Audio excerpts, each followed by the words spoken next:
we all met. And here's a marvelous convenient place for our rehearsal.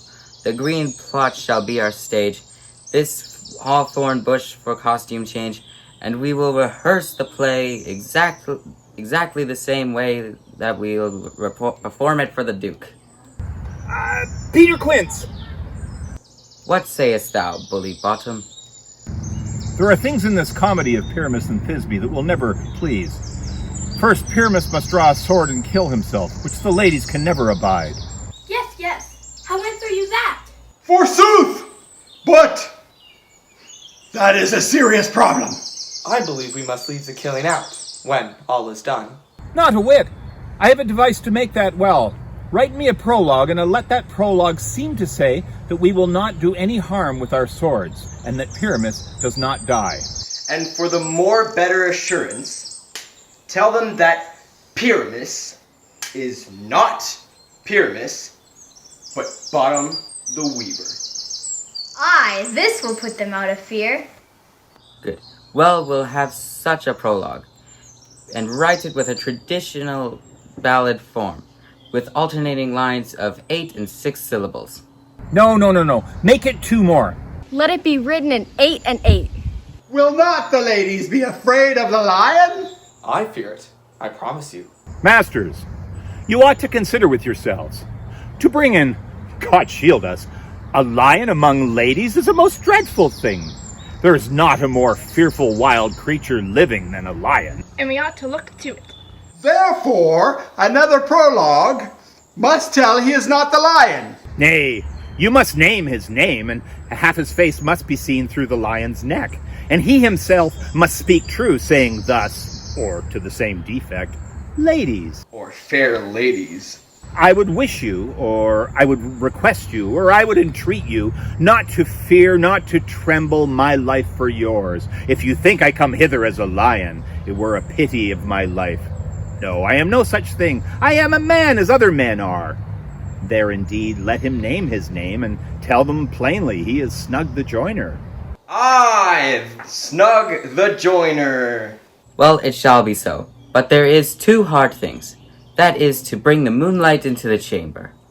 For, you know, Pyramus and Thisbe meet by moonlight. Doth the moon shine that night we play our play?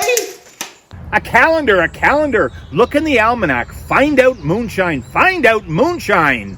Yes, it doth shine when they meet. Why then, may you leave a casement of the great chamber open where we play, and the moon may shine through the casement.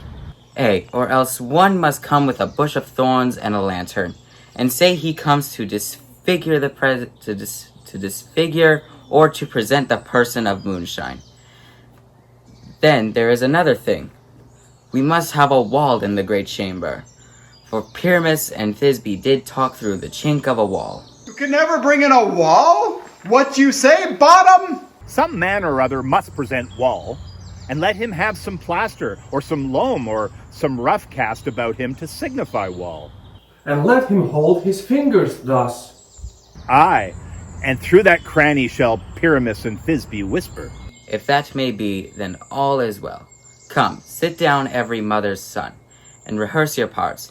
Pyramus, you begin into that bush, and so everyone according to this one. What hempen homespun have we swaggering here? So near the cradle of the fairy queen. Who are these country bumpkins making so much noise?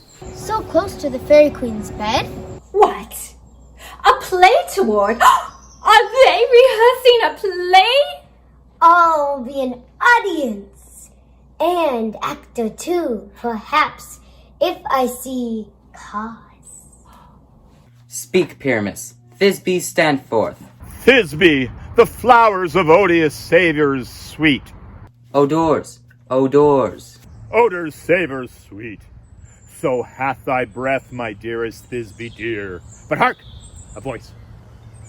Stay thou but here a while, and by I will to thee appear.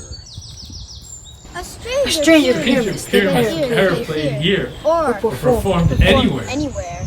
Must I speak now? Yes, you should. You're supposed to think that Pyramus went to check on a noise he heard and will come back soon. Most radiant Pyramus, a most lily white of hue, as joyous horse that yet would never tire.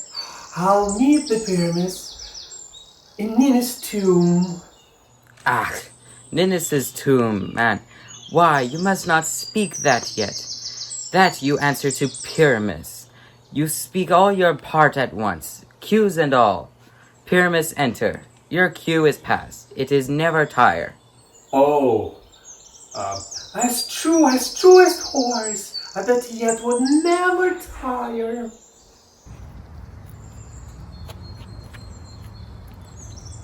If I were fair, Thisbe, I were only thine.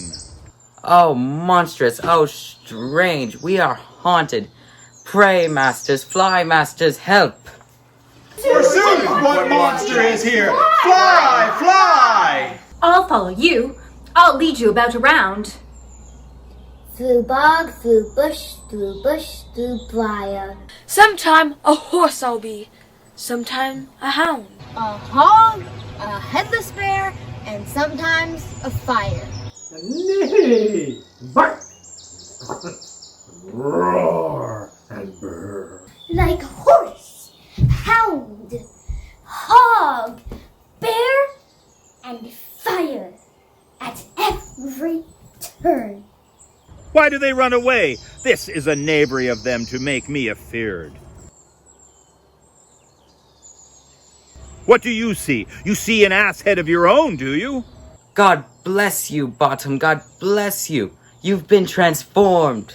I see their knavery. This is to make an ass of me, to frighten me away if they could. But I will not stir from this place, do what they can. I will walk up and down here, and I will sing, that they shall hear I am not afraid. The ouzel cock, so black of hue, with orange tawny bill. The throstle with his note so true, the wren with little quill. Oh, what angel wakes me from my flowery bed? The finch, the sparrow, and the lark, the plain song cuckoo gray, whose note full many a man doth mark, and dares not answer nay. For indeed, who would set his wit to so foolish a bird? Who would give a bird the lie, though he cry cuckoo never so? I pray thee, gentle mortal, sing again. Mine ear is much enamored of thy note, so is mine eye enthralled to thy shape. And thy fair virtue's force perforce doth move me, on the first view to say, to swear, I love thee. Methinks, mistress, you should have little reason for that. And yet, to say the truth, reason and love keep little company together nowadays. The more the pity that some honest neighbors will not make them friends. Thou art as wise as thou art beautiful. Not so, neither. But if I had wit enough to get out of this wood, I'd have all the wisdom I needed. Out of this wood do not desire to go. Thou shalt remain here whether thou wilt or no. I am a spirit of no common rate. The summer still doth tend upon my state, and I do love thee. Therefore go with me. I'll give thee fairies to attend on thee, and they shall fetch thee jewels from the deep, and sing while thou on pressed flowers dost sleep. Peas blossom, cobweb, moth, and mustard seed, be kind and courteous to this gentleman. Hop in his walks and gambol in his eyes. Feed him with apricots and dewberries, with purple grapes, green figs, and mulberries.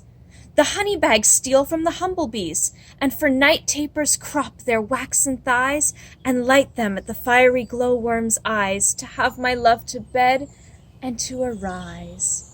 And pluck the wings from painted butterflies, to fan the moonbeams from his sleeping eyes. Nod to him, elves, and do him courtesies. I cry your worship's mercy heartily. I beseech your worship's name. I shall desire you of more acquaintance, good Master Cobweb. If I cut my finger, I shall make bold with you. Your name, honest gentleman? I pray you commend me to Mr. Squash, your mother, and to Master Peascod, your father. Good Master Peas Blossom, I shall desire you of more acquaintance too. Your name, I beseech you, sir? Good Master Mustard Seed, I know your patience well. That same cowardly, giant-like ox beef hath devoured many a gentleman of your house.